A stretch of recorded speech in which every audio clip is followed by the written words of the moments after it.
This is the Marketing Hero podcast by ClearPivot, turning marketers into heroes.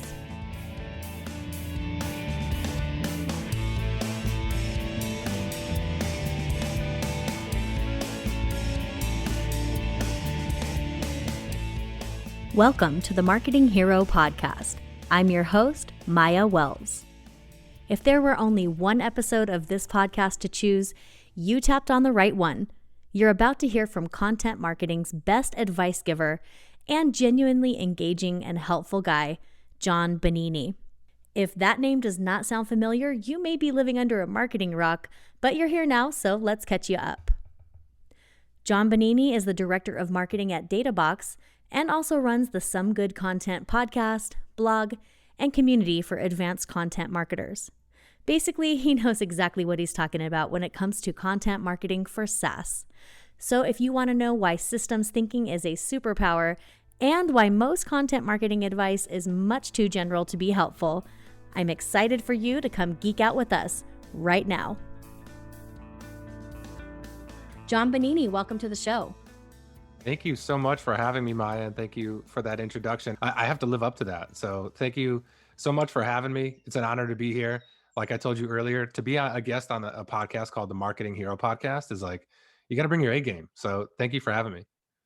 Thanks for being here and thanks for sharing your A game with us, because I think a lot of our listeners can benefit from what you know. So I'm super excited to jump into it. Let's start off with a question we like to ask every single guest. What's your favorite part of your professional life and how did you figure that out? You go real deep right at the beginning. You start out with we want to know the juicy stuff, John. We get into it. Man, it's like a hard question, but it also feels like it should be an easy one. I feel like the most rewarding part of my professional life would just be the constant learning, and that could also feel very frustrating at times. And I try to remind myself of that whenever there's a time where I feel like I don't know what I'm doing, or there's a new project that my team is taking on that I'm leading, and I'm trying to plan it and maybe struggling to communicate how it should go, and I'm not even sure maybe what the right direction should be, or learning new disciplines and things like that. The learning process can be very frustrating, but it's also really rewarding for me. I've always tried to approach my professional life like a sponge. I try to connect with everybody I can. That's how I started podcasting 7 years ago. Was I just started reaching out to people that I admired, wanted to hear just how they approach their day to day, and that's how I started podcasting. I have a pretty expensive book habit, as our CEO at Databox, B. Caputa, recently said in a Slack message. But I would just say like the opportunity to learn day in and day out, especially when you're working for a company that's growing and has big growth aspirations. There's always going to be something that you're doing that you feel stretched, whether it's related to recruiting or setting a budget or planning or the actual work. And honestly, like every day, I feel grateful that I have that opportunity to keep learning and keep stretching myself. And I would say, like at a high level, that's probably the most rewarding part of my professional life. Lifelong learning. Yeah, I think it's just being open to exploring things that you don't know or that you've never done before.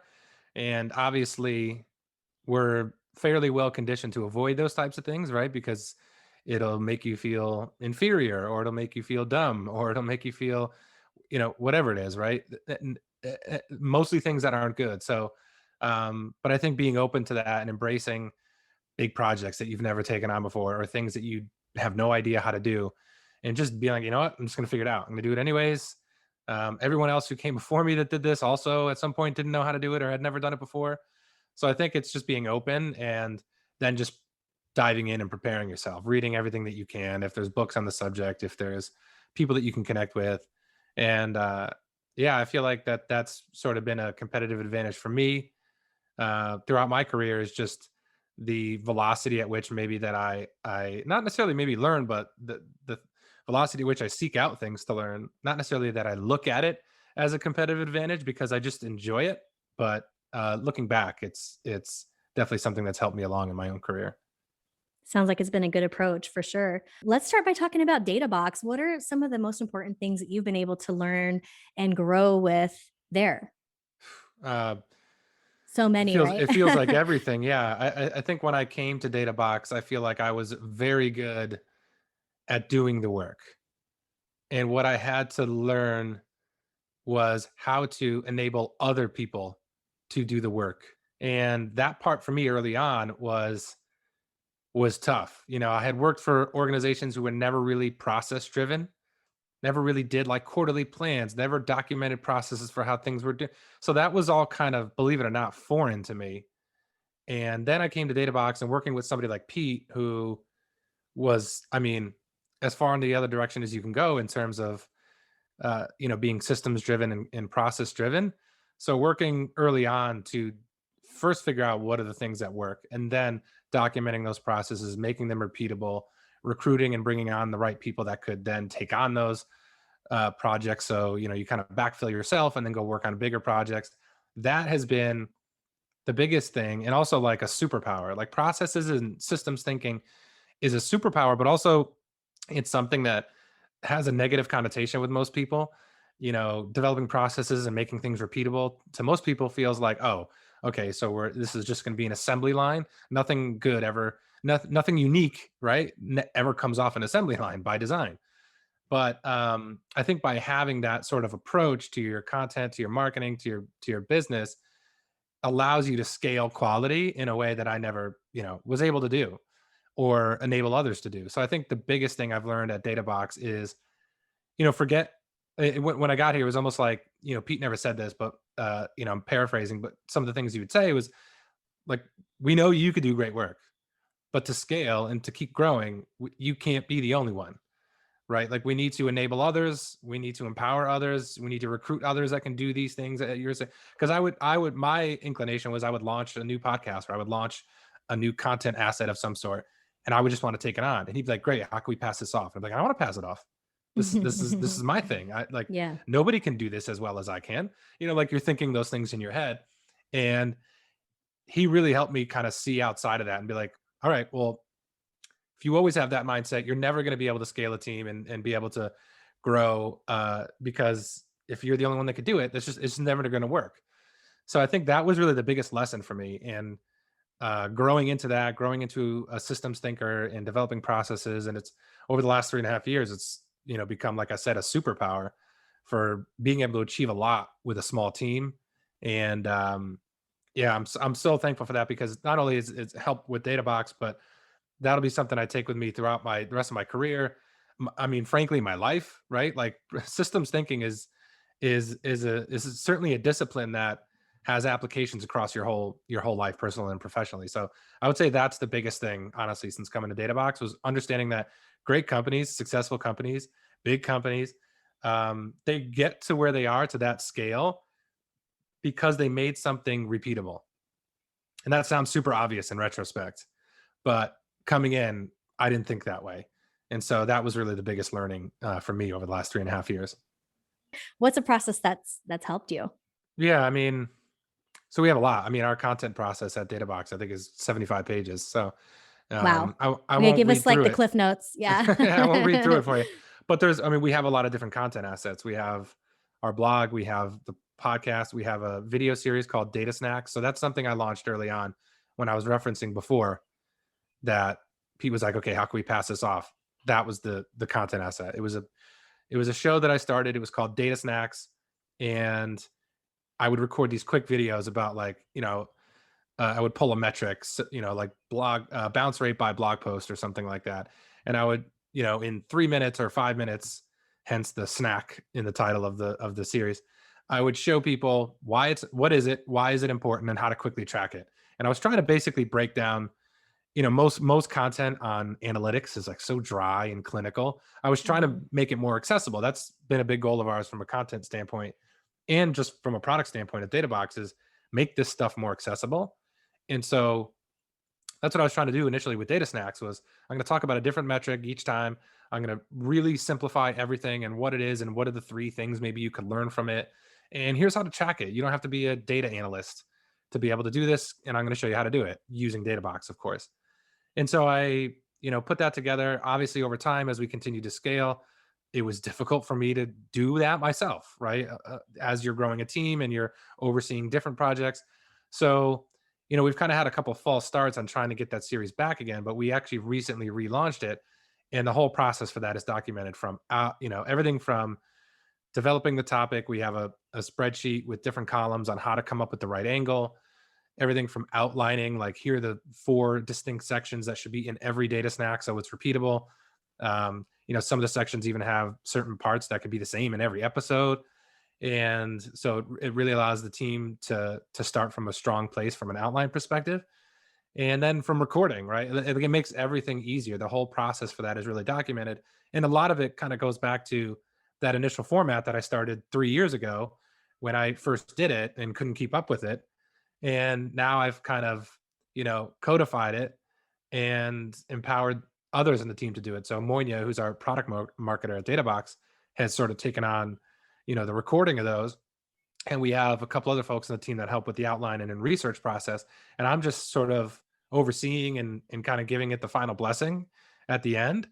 And I certainly 3 years later, I much enjoy that part now, being able to see the end result, see that it's high quality, but I didn't have to, record it, and I didn't have to write the out like that. It's a great feeling to empower others to be able to do great work like that. So that's just one example of one small content asset that we've developed a process for that, we're going to be scaling up, or this quarter and beyond. So that one's top of mind, I would say. But yeah, we have everything from the blog posts that we publish to how we get responses to those blog posts. I mean, everything is documented. So, we have people in different time zones, and it's just so important to have all that stuff documented so people aren't waiting around for you to tell them how to do the work. Hmm. Because if that happens, right, everything slows down. You're not going to hit your publishing frequency. All kinds of things break down. So for us, it's like it's critical to have all that stuff documented. So no, everybody is empowered to do the work themselves and do it like at a really high quality. It sounds like there's an element of empowerment and also an element of trust there, where you're documenting process, people can follow it, and you're trusting them to create a great product from that. How do you build that trust among the team and between yourself and the team? Tell me a little bit more about that process and how that feels for you.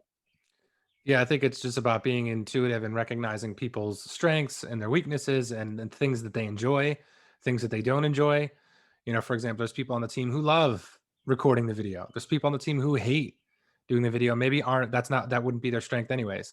Not only do they Mhm. hate it, but they just wouldn't be very good at it. And they know that. And vice versa. There's some people on the team that love and are very good at writing and outlining, and some people that's not their strength or their passion. So I think that's another thing, I've learned, and I'm always getting better at, is learning how to be more intuitive and recognizing who on your team, where those strengths are, where their passions are, and trying to align as much as possible their work with those projects. And that part is, um, that part, the folks on my team I've been working with for quite a while now. So it's certainly gets easier over time, and you kind of know, and they almost expect it too. When you launch new projects, they know like which ones they align with. And so I really think it's from a management perspective, you really have to know not just the strengths and weaknesses, but passion. Some people are really strong at things that they're not passionate about. And vice versa, they're passionate about things that they might not be very good at. And so you're really trying, obviously when you're recruiting, you're trying to look for the skills that you need, right? But then needs change on the team, right? The company scales, the team scales, you take on different projects, people are going to move around. And I think it's up to the manager at that point, or whoever's directing the team, to recognize where people's strengths and passions are best aligned to help the team. And that's the whole job, when you're leading a team, is continually auditing that and seeing like, is everyone in the best position? And then when they're in those positions and they're doing the work, resisting the urge to jump in and do things yourself. That's certainly something that, over the years I've had to get better at, is just like, how do you coach up people without doing the work for them? Because it's all about the learning experience, right? And if you could teach them how to do it well this time, the next 10 times, they're not going to need you, and they're going to kick ass at it. And it's going to make them feel that much better and more empowered. And So yeah, I just think it's about recognizing who on the team would best be served to work on specific projects, and then coaching them up so they can, get to the point where they're teaching you how to do the project, or the best ways to do it, or the best approach. Because I do think there's some element that not everybody is going to be the best fit for a specific project right at the beginning, but that they have the raw skills to be able to eventually really nail it. And I think that, yeah, it's just a constant balance of being able to recognize those things and then help others just level up to be able to, reach the full potential. So it sounds like you have a great thing going with content marketing for Databox. How does that fit into the overall marketing picture there? And talk to me about what that does for gaining users and producing results for the company. Yeah, I mean, content is marketing at Databox. From the very beginning, when I came on 3.5 years ago, and Pete Caputa took over as CEO, I think maybe a year before that, we've been really thoughtful about the way in which we're growing. So rather than the traditional, raise a ton of money right at the beginning, um, jack the expenses up, advertise, hire 50 people on the marketing team, whatever it is, right? We haven't gone that route. We've been growing off, profit, for quite a while now. And I think content obviously is a channel that requires a little bit of time up front. And so, 3.5 years ago, it was driving traffic, not what it is today, obviously, but having this approach to growth has allowed us the space and the time to really build a marketing engine around content. We don't spend a dime on advertising yet. Doesn't mean we won't. I think actually there's probably a really good opportunity for us to do remarketing at some point for all the people who visit our blog, or all the people who sign up for our free plan. So that might be something we explore at some point. But up until now, like, we've been 100%. The marketing has been 100% driven off content, and growing from you know 20 something thousand monthly sessions to north of 250,000 monthly sessions now in the course of a few years. So that is our marketing strategy, and our strategy at the beginning has been much different than everyone else's in terms of content. Most companies do the whole single point of view content, hire some writers, whether it's freelance or internal, have them write about a bunch of subjects they probably haven't done themselves. And this isn't to criticize the writers. This is just, it's logistically, it's hard to, if you're any company, to hire people to cover all the different subjects you want to write about that actually also have subject matter expertise in those areas, right? It's hard. And Exactly. so early on, our approach to content was like, okay, well, we're not going to do that. We're going to take a more journalistic approach to things. We're going to, you know, we're going to have our topics, the same topics we might normally write about from a single point of view perspective. But instead of writing those ourselves, we're going to create a survey in SurveyMonkey, ask one open text question and 3 to 5 multiple choice questions to get some quantitative data. And we're going to open that up to dozens of people who actually do this work. And then we'll create the narrative of the post and the structure around those responses. So, for example, if we're writing a post about how to improve your cost per click on Facebook, obviously that aligns well with our tool. You could connect Facebook ads to Databox and track all of your performance data in Databox from Facebook ads. We have over 70 integrations. So we write about a lot of these tools and the metrics you can track in these tools and the insights you could pull from them and the things that you could do to grow your business using those tools. So there's like no shortage of topics, right? Because we integrate with 70 different tools. So if we're talking about how to improve your cost per click on Facebook, we'll create a survey that says, the open text question might be, what's one effective way that you've, reduced your cost per click at your company? And then the 3 multiple choice, we might ask some multiple choice questions and say, like, what's your typical cost per click at your company? We might ask another one that says, like, how much do you typically invest in Facebook ads every month? Might ask another about what type of industry they're in. And so when the post goes live and we have 80 responses, we have all those qualitative responses. Like, here's what 80 people say works in terms of, reducing your cost per click. But then we have those quantitative responses that say X% of people, their cost per click falls in the, $1 to $2 range. And then here's the rest of the breakdown. X% of people are spending more than $5,000 on Facebook ads every month. X% are spending more than 10 grand. And then you can break it down by industry. So there's so many opportunities to use the data that we collect to create really, really good content. And that's really been our approach. It's much different than, like I said, most companies and the single point of view content approach. But it's allowed us from a very early point to create content at a high frequency because you're getting a lot of the content from your contributors. But also, every post you create is inherently viral because now 80 people are going to go share that post that they're in. Who among us is featured in a podcast or a blog? And then it's like, yeah, I'm not going to share that. Right? You're going to share it, whether that's on your social feed or maybe in your newsletter, or you're going to link to it on your own company's blog. So it gave us like a viral component baked in right at the beginning. And I feel like really gave us a head start in terms of being able to build up a good presence from content. And yeah, all of that stuff aligns with the product as well, because like I said, we're writing about things and tools and metrics that can all be tracked inside Databox. So there's a really close tie-in, not only from the people who find the article and read it, but we've also been we've very deliberate about who we get to contribute to the articles. So we usually reach out to people who would be ideal fits of Databox to contribute.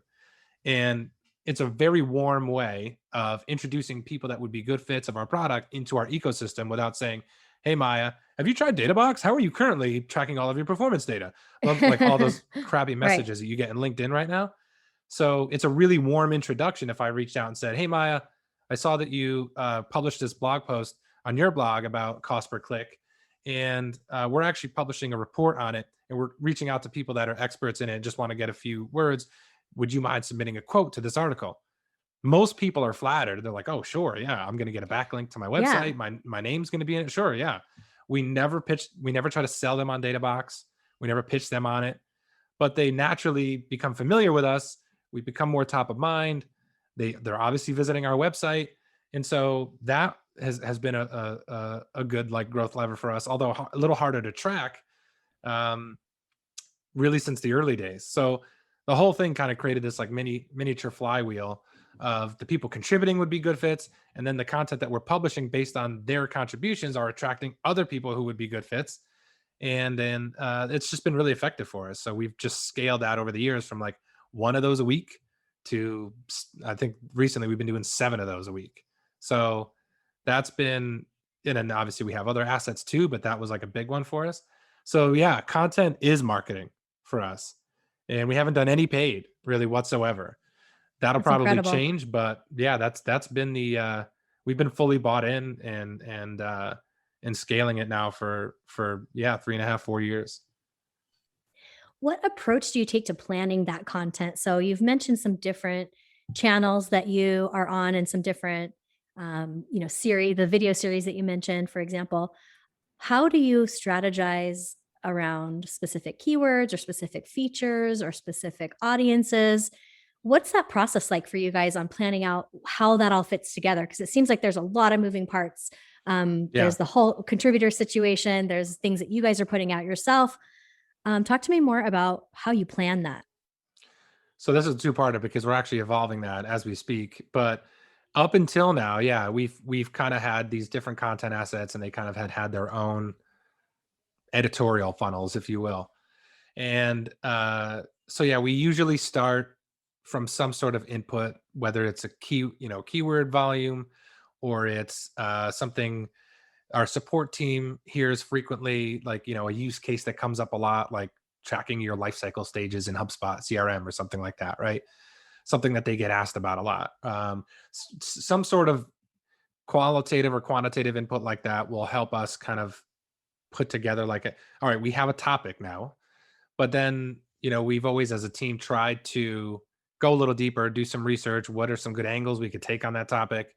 One thing we've tried to do is something that I uh, talk about is use this what I call a search motivation framework to come up with different angles for one topic. So if that one topic, let's say, is let's say Instagram ads, maybe that's the topic, or Instagram ads for businesses, for B2B businesses. Let's get more specific.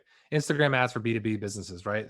You see a lot of B2C on Instagram, but can B2B businesses actually have engaging ads that drive sales on Instagram. Like that would be an angle, right? And that we've done before. But what we try to do is that's only one topic. That's only one blog post. How can we actually get more from that? And so what we try to do is like break it up into three different things. The search motivation framework is basically like my thesis that people search for three things when they're in Google. They want to get inspired by something, they want to learn something, or they need to do something right now from a professional standpoint. From your personal standpoint, you want to be entertained. There's a lot of other things, right? But from a professional standpoint, that's pretty much it. So you could take that topic, Instagram, B2B Instagram ads, and the inspiration would be, 25 B2B Instagram ads that's, or of like the most engaging Instagram, B2B Instagram ads. And it's just a roundup of, ads from 25 B2B companies that are, really engaging. That's the inspiration, right? It's inspirational posts are usually examples from other people. The educational post would be how to, X ways to write a highly engaging B2B Instagram ad. That's educational. That serves that person that's looking how they want to learn something. That's a completely different article about the steps that you would take, how to write the copy, how to think about your images, right? The last one, the execution. So inspiration, education, and execution. That one for the person that's just looking to get something done right now, you might have something that's like, B2B Instagram ad templates, like it has everything like how to phrase your copy, everything, right? How long it should be, all that stuff. So you've kind of served all three different areas. So that's kind of how we try to approach the editorial up until right now, which we'll still continue doing from an angle and topic perspective. But now what we're doing is we want to align all of our content assets together, our podcasts, our data snacks, our blog. And the way we're doing that this quarter is basically for every blog post we publish, what we want to do is like, we're going to have 4 different topic areas, Google Analytics, Facebook ads, HubSpot. I'm giving you like inside baseball right now. We're going to have like 4 main topic areas. And those topic areas will create, say, 10 to 15 blog posts this quarter for. Those 10 to 15 blog posts are going to have dozens of contributions. So that's where we're going to get our podcast guests from, is whoever gave us the best contributions. Like, go through each one. Who are the 5 people that gave the best contributions? Let's get them on the podcast. And then the data snack episodes will also be inspired by what are the metrics talked about in those blog posts? What are the specific things that we're talking about? How can we record how to track those things in a quick video? And so this way, our podcasts, our data snacks, our blog posts will all be pointing and rowing in the same direction and promoting the same gateways into our product. And it's not something I've seen done really well before, so it's hard to go anywhere and find inspiration. But it's just something that we're really trying to nail down. And I think will allow us, again, just to move even quicker, produce even more relevant content as a small team. So it's evolved certainly over the years. It's evolving right now, but that's how we're currently thinking about it. I wonder if you could talk me through some of the mechanics of this, going from, let's say, that B2B ads for Instagram idea that we were just discussing. Right. Let's say I find that blog somewhere. I'm curious. I find the inspiration blog. I'm looking through this roundup post. How do I go from that to becoming a customer of Databox? Right. What are the mechanics of that journey? Yeah, again, work in progress. But up until now, what we've had is we have a lot of pre-built templates of Databox on the website. So of all of our integrations. So for example, Instagram ads we have pre-built templates with metrics already in it. All you have to do is connect your Instagram ads account and those metrics will visualize. You could edit them later. You can mix and match, put different metrics in there if you want, but it allows people to get set up and get started quickly in tracking data. So we embed relevant templates in the blog post. So if you're that Instagram ads blog post you're referring to, would have relevant templates embedded in the post. If you want that template, click the template and it'll take you to the page where you sign up, and there you go, right? You'll be able to connect your Instagram ads account and visualize your data in minutes. So, but what we're doing now is our support team, who I think is the best in the business, and I think we're doing things that no other company does, because we do so much for our free users. What they do is they help people get set up and build their first dashboards for them. And you don't have to be a paying customer. So you could be on the free plan. And if you signed up and you want to visualize something in Instagram ads, they'll help you build it for you, tell you what metrics are the most commonly tracked, if you don't already know which ones you want to track. And so we've created landing pages for these like setup offers. And we're going to be starting to use those and test those as calls to action in these blog posts. And we actually just hired a growth marketer. We're going to be coming up with a variation of different things that we could test in blog posts to get people to convert at a higher rate.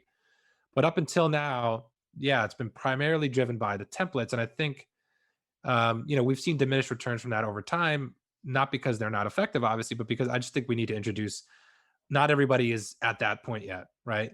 They might see the template and be like, I'm not even sure those are the right metrics to track. I need help. I don't know which metrics to track.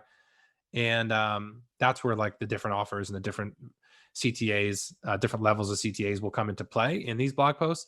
So that's actually a project we're working on this quarter, is to map out different gateways into the product beyond just download the free template into the app. But up until now, a direct sign up or the template sign up has been the primary ways of converting from a blog post into a paying customer.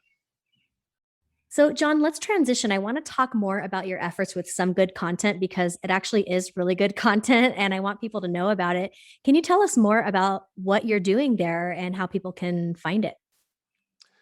Yeah, so Some Good Content is basically just a community for content marketers. I wanted to get really specific into an area that I'm passionate about, that I feel like obviously is aligned with my strengths as a marketer and a leader. And at the same time, I feel like most content advice is way too general to be helpful. Even the so-called influencers, talking about whether it's storytelling or just, create content and distribute it, here. None of that stuff is actually helpful and helps you build a successful program. And I felt like I couldn't really go anywhere to find the really nuanced discussion around how do you build a team? Who do you hire first? What's their role? What should the job posting template look like? How do you, how do you format your editorial process and calendar? How do you like all this like really in-depth stuff that I like to geek out about and that I feel like I have a lot of knowledge and experience from. So I just created it, a Patreon group to start, and started publishing some of the stuff I have come to experience over the years, or some of the frameworks that I've developed and things like that. And my goal initially last year was to just get 100 people, and I would have been thrilled with that. And now we're it's 620 or 630 or something like that. And so it's certainly exceeded my expectations, but it's been a blast. And then the other big part of it now is there's a Facebook community where with all the members in it, and that's been something that I've been mindful of is I want to allow members to learn from other members, not just me. I think that's where the true magic lies in building out this community, is how do I enable everyone to learn from each other? And that's really started to take off, and that's been really exciting to watch. Is just I'm learning from others, they're learning from each other. It just adds so much more value to being a member. Is not only are you going to get stuff from me, but you're going to learn from all the hundreds of other content marketers that are as nuanced and love to geek out about this stuff as I do. And so that's really just been the fun part, is building a community around people that are just super passionate and thoughtful about content marketing. And so yeah, that was really the inspiration behind it, was just creating a space for people who wanted to go deep on content and really get into the nuance. And that were because a lot of content teams, they start small. They start as like one person doing it all. And so they don't have a lot of people inside the company to go talk to. And even on bigger companies like Zapier, right? They're like 2 million sessions a month. Their content team is like a handful of people. There's like less than 5 people. Same thing with Buffer. So it's not like you have dozens of other people to go connect with on what to do. So it's a space for marketers to really get super nuanced and learn how to do their jobs better and see how other people are approaching the work and learn how to scale their programs beyond just that crappy advice that most of us see out there on other blogs or on Twitter feeds. And so, yeah, that was really the inspiration behind starting it. Is there a reason behind your choice, probably related to that, as to why you decided to go with Patreon rather than like a Facebook group, for example? Do you feel like the people who are joining it are more serious about what they're trying to learn? Yeah, I wasn't interested in starting a free blog, not just from the standpoint whereas I wanted to make money, Right. but it was, yeah, you wanted to have some friction there. You wanted to have some barrier where it kept the quality really high. The fee is $10 a month. It's like a cup of coffee, right? Starbucks, right? It's like $6 for a friggin' coffee now. So What we need to get your Starbucks order at the end of this conversation because I want to know. I need to know. so yeah, so it's like the fee is minimal, but I knew that it wouldn't be high enough where it would keep people out, but at the same time, it's going to keep out the casual folks, the ones that would link drop, or the ones that are just, maybe the ones that aren't as serious, the ones that aren't as passionate about it. Somebody that's going to spend $10, even though it's only $10, somebody who's going to take out their card or bother their boss to expense it for something like that is serious about content and enjoys it. It's not just a job to them. It's not a 9 to 5. And so I wanted to create a community around people like that. And then starting the Facebook group and making it exclusive only to members, it's like night and day. Like I'm in other Facebook groups I never have engaged before. And yeah, this is my group, so I have to engage, but like it's different. Like the conversations in most Facebook groups are, hey, what CRM do you guys use? Does anybody have a recommendation for a project management software? Hey, how do you guys build internal links? Like that's not the kind of discussion that goes on in this group. It's like super nuanced. Like, hey, I need to backfill my position so I can focus more on strategy, but I also don't know if I'm ready for that yet. What skills do I need, and how do I know that I'm ready to be ahead of content? Like that's such a meaty question. And the responses that people give in there, it's just mind blowing. It's like, that's the kind of stuff that goes on in there. And that wouldn't happen if I just created a open community for any content marketer to join.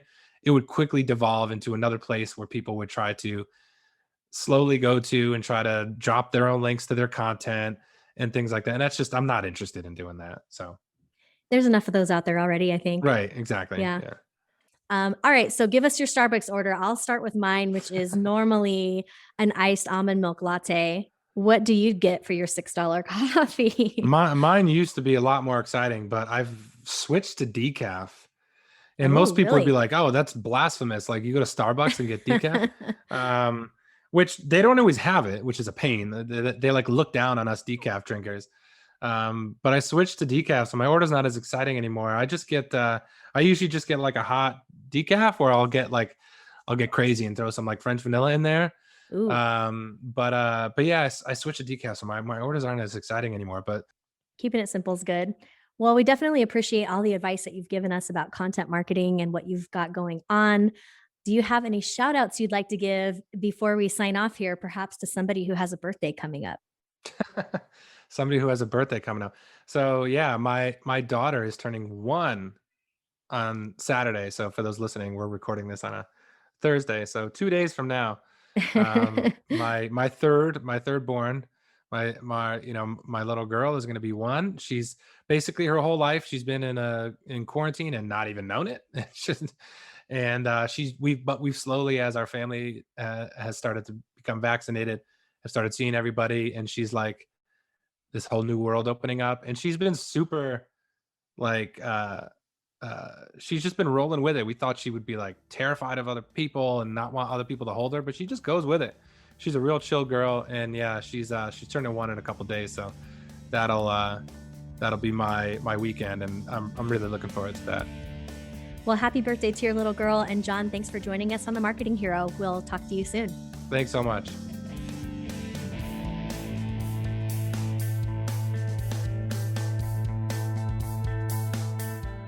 You've been listening to the Marketing Hero podcast by ClearPivot. Be sure to join us next time. For more information, visit www.clearpivot.com.